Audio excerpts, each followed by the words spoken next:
and welcome to Rising. Thank you for tuning in. We've got some updates to get to in the Middle East. Take it away, Briahna. Well, Robby, we are in the final stages of a ceasefire and hostage release deal between Israel and Hamas. Axios reports that per the deal's terms, Israel will release 3 Palestinian prisoners held by the IDF for each Israeli hostage released by Hamas. In the first phase of the 2-phase deal, Hamas is expected to release 50 Israeli women and children held in Gaza, while Israel is expected to release around 150 Palestinian prisoners, mostly women and minors.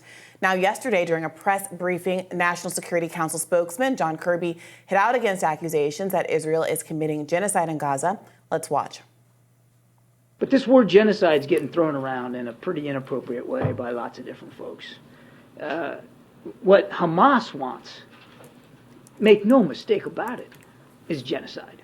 They want to wipe Israel off the map. They've said so publicly, more than one occasion. In fact, just recently. And they've said that they're not going to stop. What happened on the 7th of October is going to happen again and again and again. And what happened on the 7th of October? Murder, slaughter of innocent people in their homes or at a music festival. That's genocidal intentions. Yes, there are too many civilian casualties in Gaza. Yes, the numbers are too high. Yes, too many families are grieving. And yes, we continue to urge the Israelis to be as careful and cautious as possible. That's not going to stop, from the president right on down. But Israel is not trying to wipe the Palestinian people off the map. Israel's not trying to wipe Gaza off the map. Israel's trying to defend itself against a genocidal terrorist threat. So when we're going to start, if we're going to start using that word, fine, let's use it appropriately. In case you missed it, bombshell new polling finds that President Biden is deeply underwater when it comes to the Israel-Palestine issue. 56% of all voters and 70% of voters aged 34 years old disapprove of his handling of this matter. 51% of Democrats say Israel has gone too far. 49% of Democrats oppose U.S. aid to Israel. So this is having an effect on his on Biden's poll numbers, and we'll see if that, prompts any change in policy. At this point, with what's happening in Lebanon as well, I think the need to come to an agreement soon is also about preventing escalation into basically just a broader all-out war in the Middle East that will involve the U.S., given that we are funding what Israel is doing. And because we have so many troops stationed there, that it seems like a matter of time before they're implicated, killed. Right. We have troops all over the world. We have bases that many people who've been trying to rethink our foreign policy for some time, including a lot of progressive Democrats and also some Republicans of my ideological tradition, Rand Paul, have been calling on us to get those troops out of harm's way. They're not doing any good there, and if they're fired upon, then that would involve the U.S. So a lot of blunders, frankly, with respect to our foreign policy. But the need for a ceasefire is very keenly felt, even if you're just thinking about our own interests. And one of those blunders, I got to say, is Kirby's remarks there. That particular clip went mega viral over the last 12 hours or so, precisely because we have had so many international humanitarian authorities speak exactly to this issue and opine on all of the reasons why what's going on in Gaza could credibly be described as genocide. Mehdi Hassan tweeted, first, multiple Jewish and Israeli scholars of the Holocaust have raised the issue of genocide. Not sure Kirby is more of an expert than Omer Bartov, or Roz Siegel-Bartov wrote an article about this recently in, I think, the New York Times. Second, Mehdi points out, multiple Israeli ministers, officials, and generals have since October 7th threatened to, quote, wipe Gaza off the map. And certainly, we've gone through some of these quotes before. I won't belabor it too much, but you had Netanyahu saying we will turn Gaza into an island of ruins. We had the president of Israel, Herzog, say it's an entire nation who are responsible. This rhetoric about civilians supposedly not being involved is absolutely untrue, and we will fight until we break their backs. You had an Israeli army spokesperson, Daniel Hagari, say we are dropping tons of bombs on Gaza. The focus is on destruction, not accuracy. That goes directly to the argument Israel's making that they are targeting Hamas and not civilians. Ghassan Elian, the major general in the Israeli army, said the human animals quote that's been circulating, human animals will be treated accordingly. You wanted hell and you'll get hell. And I could go on and on and on.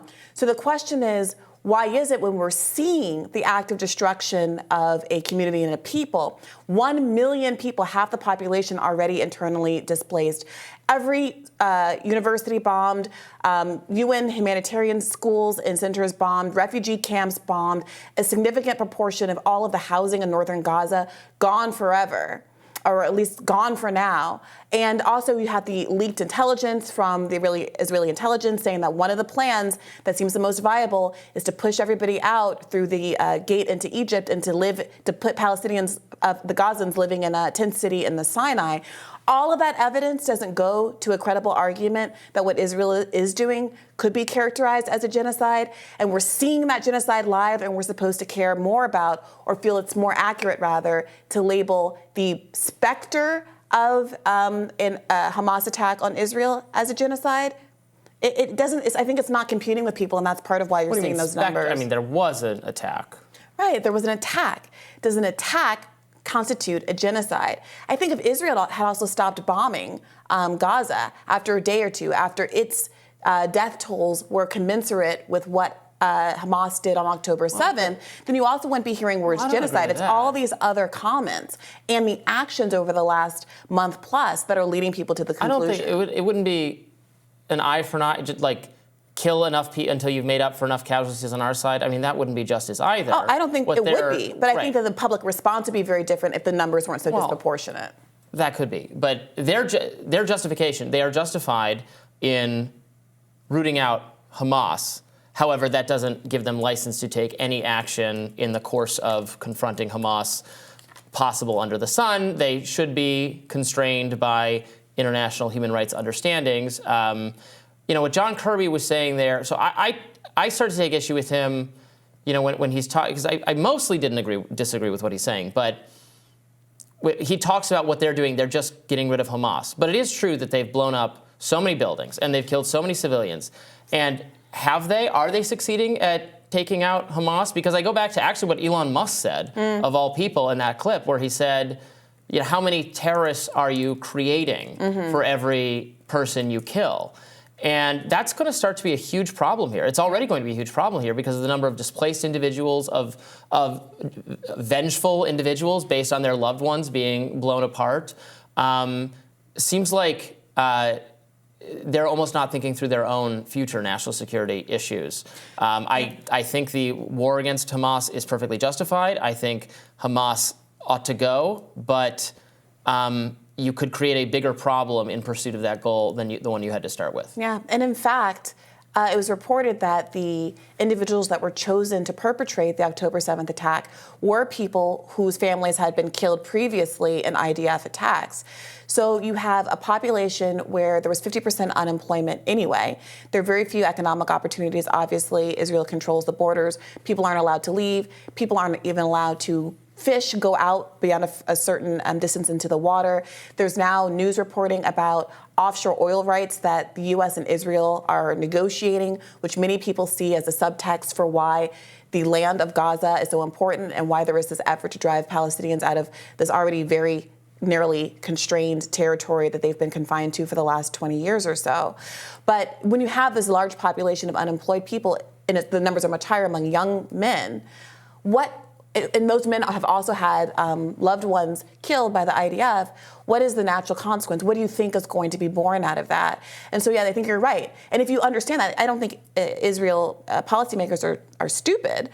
I think they understand that, and that the only way to get around that particular problem, arguably, is to get rid of the entire population. So there aren't any survivors of family members left to want to seek vengeance. And that does seem, when you look at what their behavior has been like over the last 6 or 7 weeks since October 7th, a policy of complete extermination of what it means to have a lifestyle in Gaza, whether it's through forced migration, getting people all out of the territory. You've already seen that the top half of the Gaza Strip constructively evacuated. There was a fascinating report in the New York Times podcast this morning of reporters on the ground and how he compared what he saw there to his previous trips before October 7th. And it's a level of devastation that I think people are saying you can't come back from. Why do you destroy all of the schools?